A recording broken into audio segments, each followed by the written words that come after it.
ಮೃತಪಟ್ಟವರ ಖಾತೆಗಳಿಗೂ ಕೋಟಿ ಕೋಟಿ ಗೃಹಲಕ್ಷ್ಮಿ ಹಣ.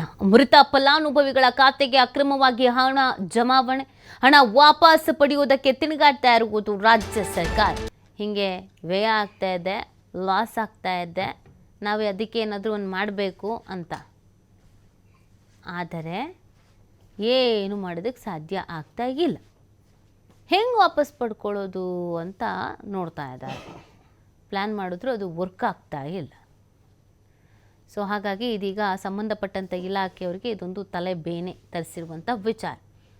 ನೋಡಿ, ಸಾವನ್ನಪ್ಪಿದವರ ಖಾತೆಗೆ ಪುಕ್ಷಟ್ಟೆ ಹಣ ಹೋಗಿದೆ ಅಂತ ಸರ್ಕಾರ ಅಂದ್ಕೊಳ್ಳೋದು.